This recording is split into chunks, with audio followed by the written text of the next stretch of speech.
Welcome to Barbie's Bitch House. Stuff happened. I don't remember. This one's really short. Yeah, I now had. So you think we'll do 2 chapters? We can. Well, because look, this is like 2 pages. Yeah, well. And then you could probably read this one. Yeah, we'll just see what happens and see, because I want to have the episodes be kind of. Yeah, we'll just see. Yeah, I was just saying it's like really short. Yeah, we'll read one for now and see what happens. Carmen prepares the bait is what this one's called. She's gonna masturbate anyway. I was about to make that joke. With her mind now working overtime and feeling sorry she dismissed Bill so casually, Jerry flopped back into bed and touched her clit. It's already getting started. It's already okay. She flopped on that bed and went. The moment she landed on the bed, she sinked. She was like, Again, she was tossed in a tsunami of emotion as her orgasm climaxed for the second time in 20 minutes. What was going on, she wondered when she had recovered. Surely Bill's champagne wasn't that potent. Her nipples continued to extend. And she briefly... I know! It's like the fucking thing that... It's like a chapstick. I imagine them being like really fucking long, like a yardstick or something. They're just like, woo, they just keep growing. They look like the end of like a beef jerky. Yeah. A beef stick. Because they're like, okay. What was going on, she wondered when she had recovered. Surely Bill's champagne wasn't that potent. Her nipples continued to extend, and she briefly entertained the delicious thought of some jewelry for them. Okay, jewelry. She had never felt they were large enough for a ring, but now she felt sure she could pull it off. Perhaps that would long sought after gauge one she'd always fancied. Sorry, it was written really weird. No, I'm talking about this bitch wanting to get piercings too. What is she drugging them with? Tight t-shirts would never look the same on her naked body. Now happy in her new state of heightened sexuality, Jerry went into a deep, erotic, enhanced sleep. So she actually went to sleep. She's like, oh, time to not get piercings. Okay. Back at Harold's mansion, Carmen Maria congratulated herself on another good evening's work. She had now neutralized 2 of Bale's London cougars and had her sights set on another somewhat more personal target. Her supposedly best friend, the French Mademoiselle Valerie Duchamp of Pershore Place. What was even sweeter was the personal invite she extended to Jerry Forsyth at her dinner bash to join her there. Would Forsyth stand up to the dominatrix, Duchamp, or succumb to her in her new mental state? Time would tell, but more importantly, Carmen would be able to keep tabs on her progress as her Brazilian witch doctor had advised her to do. Asinara pulled into the Badger's mansion's driveway.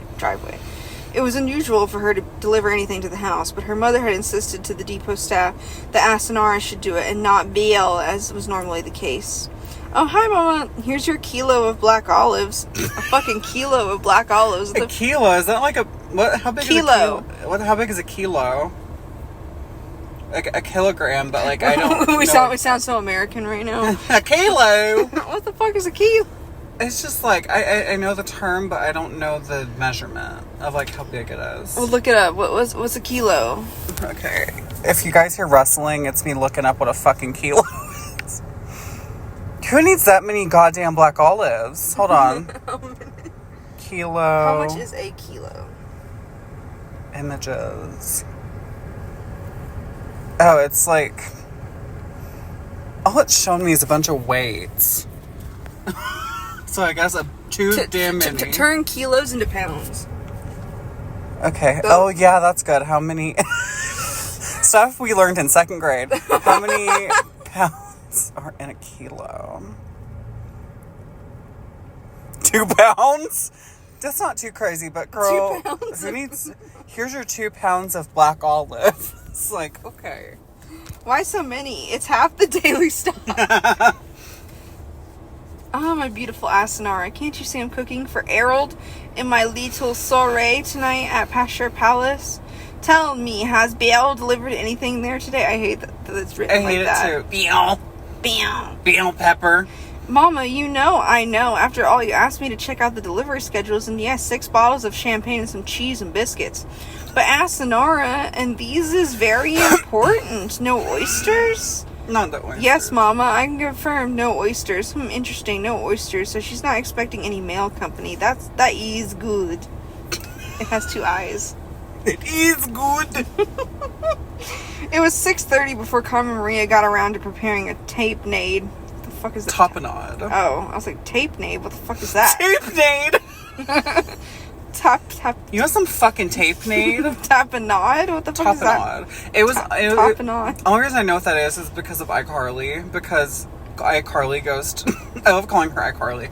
iCarly goes to Neville's house and he's like, have some tapenade. And it has like fish pussies in it or something. I don't know. Oh, God.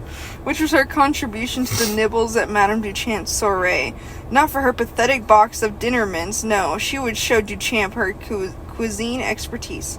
After the olives had been crushed into a tasty, consistent paste, Carmen added salt and various Indian spices, but of course no dish for such a gathering would be complete without her Brazilian special ingredient. Carefully, she added enough of the white powder to ensure any person partaking of the hors d'oeuvre. The hors d'oeuvre? Yeah, hors d'oeuvres. Where? I want to see just in case. Hors d'oeuvre. Hors d'oeuvre. I know it's hors d'oeuvres. I just couldn't. I was like, hors d'oeuvres? Hors d'oeuvre. Why the acquiesce to its sexual power, and if it was by chance taken twice as in that case of Miss Forsyth, then all the more interesting. She would have to introduce her to Dr. Studd, she thought maliciously, for her much needed future therapy. Do you think that it'll like make them lesbian if she introduces them for some reason? Which like the Dr. Studd and then the Jerry? Yeah, do you think it would like make them like lesbian or something? Do you think they'd have sex by locking their nipple rings together? Shut up. Harold Badger came bowling into the kitchen. He was home early, primarily to fuck Carmen before she left on her girls' night out. Why should the women have all the fun, he lavishly thought. How do you think something lavishly? How do you think something fancy? You're like, oh, I'm gonna have sex.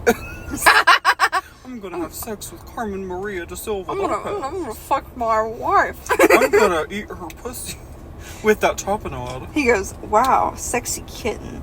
That looks exceptional. Harold stuck his finger into the bowl and took a large dollop of tapenade. I thought he was gonna stick his finger somewhere else. Her pussy. He's like, yeah, I thought he was just gonna, give it a little taste. He's like dipping his finger in like it's some fun dip. Yeah, that's what I thought first. I was like, ooh. Yeah. Anyway, Harold spit it out immediately. It is not for people like you. It is for sensual women who adore the wild taste of the Italian countryside, and believe me, these is too wild for you. So he didn't like it. He's like, ew, this tastes like dick. He's like, ew. This tastes like moose dick. But it was too late. Harold had sucked the whole glorious lot down his throat and into his round belly. Oh God, he ate it. Harold ate it. Isn't a fucking side effect? I thought that you talked about side effects in men. Isn't like they have an erection forever? That is awful. He's gonna see his dad with like a boner. It is beautiful, like its chef sublime, untainted, so fuckable. Carmen Maria blanched. What had gotten into Harold? Surely the powder couldn't have worked so quickly. Besides, he was a male. There was no instruction from the witch doctor for the male. Aghast at what she could have unleashed, Carmen led her to the bathroom with no dissent. I hate that some of this is written and I'm like, what the fuck is going on? Like, they're going down to the descent? Yeah, well, I know. I'm like, well, I mean, it's just like, I think that the thing that like tricks me up on these is that I feel like the words are out of place and that they could like sometimes what they say at the end should be at the beginning or something, if that makes sense. Yeah. But I mean, I think it's just how they write. Yeah. Bill hadn't had a chance to converse with his father for over a week, so as his shift had finished early due to the continued efforts of the two Brazilians, he decided to pop out to the house and perhaps entice his father out for a bite at the local steak eatery. He's gonna be eating something else. He ate that top knot and I'm about to eat that top of pussy. It had been a while since they'd had business meal together, and as Carmen was out with her friends at Pershore Place, he knew he'd be available. Bill pulled into the driveway and quickly entered the large house. He guessed they'd be in the kitchen, but it was deserted. A large bowl full of what looked like tapenade. No, don't eat it. That would explain the dip in the black olive stock was sitting ready to be dished into a plastic tub. Bill couldn't resist and took a dollop on his finger. It tasted of perfection. Italian opera mingled with Carlos Santana played through his brain. So they both have tasted it. Fuck. Bill wandered through the house, wondering where Father would be. The lounge with the news on the telly would be a good start, he thought. In the hallway, he heard the knocking of a bed against the wall. He decided to retreat to the lounge and wait for the couple to appear in their own good time. God, he thought, Father has got it bad. A knock at the main door brought Bill back to the real world. It was Asanara, who was equally surprised as Bill was to see each other. Our parents are fucking! Do you think they're gonna fuck because he ate some of that shit too? I feel like it's gonna be a really weird double date situation. It's gonna make me want to kill myself. Okay. Oh, hi, they said in unison. What are you doing here? Again in unison, they both laughed and fell into each other's arms, happy at the surprise meeting. Anyway, you know who I'm thinking about? Where the fuck is Beatrice? I haven't heard her once. I've been thinking about that a lot. I'm like, we thought this was going to be like, this whole book was going to be Beatrice related, and it's not.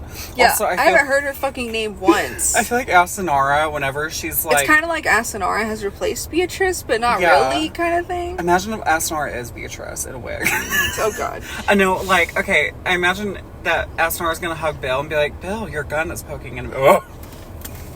Your gun is poking. Well, said Bill, I'm here to talk to Father as your mother, Carmen Maria, is out for the evening with some of our most important clients. And I'm here to take her to her soiree. So there you are. They smiled at each other as Bill led her into the kitchen. He pointed at the tapenade and said, this is the dish of the evening, an olive tapenade. It's wonderful. Try it. I hate olives so much. It would be poison to me. Oh, wait, she fucking knows, so she's not She gonna might do that. know what's in it. Again, they both laughed simultaneously. Bill consumed another generous dollop. Oh, damn it. The sound of hurried feet on the staircase announced Harold and Carmen Maria's arrival. Am I late, Asanara? Tell me, Bill, I am not late for my soiree. Mama, I'm here to take you to your soiree, and you are not late. Bill is looking after Mr. Harold for you this evening whilst you are out. So all is good, Asanara. Package my tapenade and we shall be off. B.O., lovely to see you as always. Look after my very sexy Harold this evening. She looked at Harold and blinked her eyes. I can't wait to return to your arms, my darling. Harold smiled and said, not as much as I do. Have a wonderful evening, chica. I feel like that was racist. That's like when a white person goes to a Mexican restaurant and says, thank you, gracias, salsa verde. Oh, God. It is like that. Bill and Asanara exchanged looks. What are our parents like? They both thought simultaneously.